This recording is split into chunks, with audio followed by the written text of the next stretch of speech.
I'm not really ready to go on the other side yet, Dorothy, but anyway. But I know what you're saying. It's all about perspective, right? It's all about how you look at it. I mean, you can make a problem. You can make a problem a lesson, right? So it's all about perspective. And for me, I've learned so many things. I think I've lived like 10 lifetimes just with all the stuff. I mean, problems, talk about it. My shoulders have broadened and my skin, I think I've grown a third layer of skin with all the stuff that I've dealt with. But, through it all, I'm here and I'm still standing. Well, I'm sitting right now. So, what is the chat? What's the chat out there? No, nothing negative. What is happening? This is our chatty time. What's happening? In Jamaica we call it sus, right? Any Jamaicans here? You know what we call sus, yeah? It's good gossip. What's the good gossip? What's the good gossip? What is happening that's good? I mean, we can't focus on just, the stuff that burden us. What's good happening around us? Well, I think the winter is pretty good. Yeah. A little flurries today, and I'm like, okay, cool, I can handle that. And it's not too cold. It has been worse, right? We've experienced worse. This is Canada. I don't even get into the weather talk because I signed up for living in Canada 15 years this year, and I'm like, okay, it's gonna snow, it's gonna rain, it's gonna be dark, it's gonna be cold, right? That's so right. What we do, we just do it. We just do it. All right, so let's do this. All right, so we are going to read our audience, okay? Our audience, you told us about your 2017 resolutions. Who makes resolutions? Who keeps them? Okay, so we're going to challenge you now. So I'm going to read the first one. The person is anonymous, and that's cool. We're okay with that. But I'm going to read what this person says, and it says 2017 resolutions.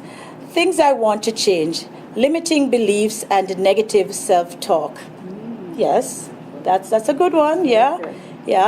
Things I want to stop doing. I want to stop wasting time and instead make better use of my time and be more productive in 2017. I think that goes for all of us, right? We all want to make better use of our time. So that's great. I'm not sure who this is, but I wish you well, the person who wrote this. What about you, Dorothy? Well, this, again, it's, and that's fine. It's anonymous, and things I want to change, the way I eat. I am sure a lot of people can identify with that. And the time to go to bed. A lot of us are very sleep deprived, and it's one of those things that are quite necessary for rebirth and rejuvenation and staying young, women. Yeah. Exactly. Yeah. You've got it. And this person wants to exercise more. That's I think, a lot of us. Okay. A lot of us. We have the right person for that today.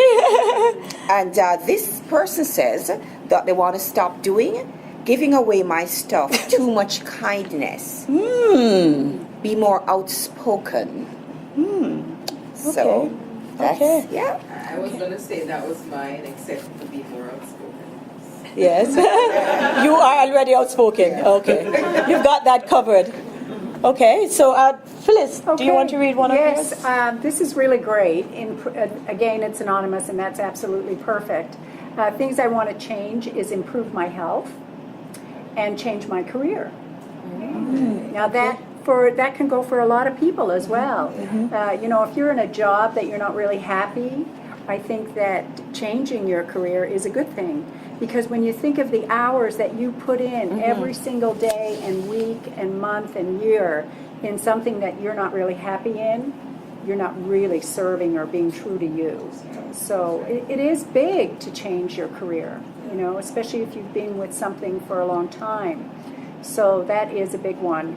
And the other one is I want to stop worrying. Wow, that's a big one. I battle with that every day. And I think that, we all do. Yes. Worry is something, and, I've learned that when you're worrying, you're not present. Yes. Because when you're present, everything is perfect. And when you're worrying, you're thinking about the past or you're worried about the future. So I think that is, being present is a very powerful thing to do I do it sometimes on a moment-to-moment basis. And this person says, trying to do everything. And I can only speak from a woman's perspective, But I think as women, we try to do everything. You know, when you're a wife and a mother and, you know, a friend and a sister, there's so much to do. A daughter, there's just so much to do. So I think that, again, it all comes back to be true to yourself. Not to be unkind to anyone. That is not what I say. But first of all, I say to my clients that, you know, the mom is the rock in the family. And if she goes down, everybody goes down. So that's why she has to take care of herself, and not something that we've been taught to do.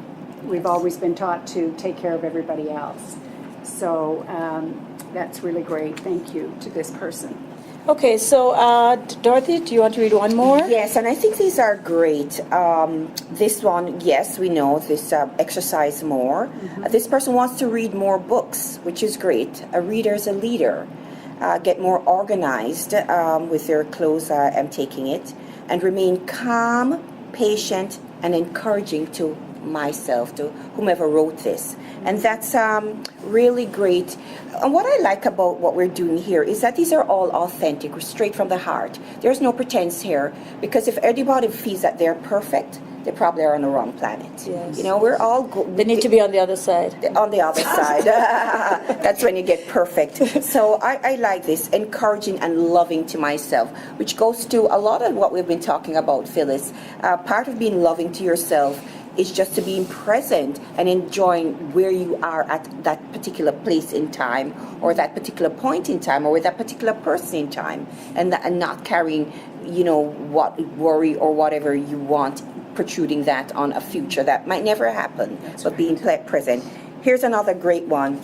Change. This person wants to save 5% of income. That's great, because they want to have more empowerment by having financial freedom. And small things become larger things, particularly when you get discipline around money, something as important as money. When you start respecting your money and recognizing that there is value in paying yourself, putting away 5%, whatever it is. So that's a great one that I really, really like. And the big one that most of us are guilty of, procrastination. Most of us are really guilty of procrastination. And this person says they want to stop procrastinating. And so all of us, I think, can identify that, because that's the thief of our 2017. And our lives. And our lives. That is really, that's what we've got to look out for, that culprit.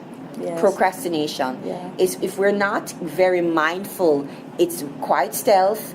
It creeps upon you, and before you know it, a month has gone by and you've done nothing towards the changes that you want. Yes. Because tomorrow I will do it, Yes. or I will do it in the next 5 minutes. Do it right now. And lastly, stop eating fast foods. I say amen to that. Yes. Okay, so we are going to share ours, right, Dorothy? So I'm going to share mine. So I want to change the way I see friendship. And this morning, when I was preparing for today's show, I started to think, friendship. I use the word so loosely and so carelessly sometimes, but not everyone is a friend. And I don't mean to be dark and dismal, but I like to say, oh, she's my friend, he's my friend. And I have learned that you have to protect yourself spiritually, and you have to also protect the energies that you surround yourself with. Not everyone is a friend. I love people. I mean, everything that I do involves people. But not everyone is a friend. And the sooner I recognize that, the less pain I'll cause myself. Yes, some people will just show you the type of friend they are. So I need to change the way I see friendship. I will continue to love and ask God to bless the ones who really don't mean me well. I don't mean them any harm. I don't want anything badly to happen to them. But I have to remember that not everyone is a friend. And the one thing I'm going to stop doing is stop taking things personally. That's hard. That's very hard. That's because we've been conditioned to allow other people's words to affect us, the things people say to us or the things people do to us. And I'm learning slowly to just let go of things that people let go of things that people say about me or to me, in front of my face and behind my back. And taking things personally or not taking things personally is one of the hardest things to achieve as a human, because we need validation. I don't care what anybody says, I need validation. I need affirmation. I need to know that you love me because I love you too. I don't want to love you and then you don't love me back. Then I'll have to put you in another compartment, the delete compartment, which I'm doing. I'm slowly learning to touch that Control Alt Delete button. Right. So stop taking things personally. It's something I struggle with, and I think this year is the year I'm gonna you know what? It's not me, it's you. I mean, surely I will take constructive criticism and feedback, but I need to learn also to not take things personally, and I struggle with that.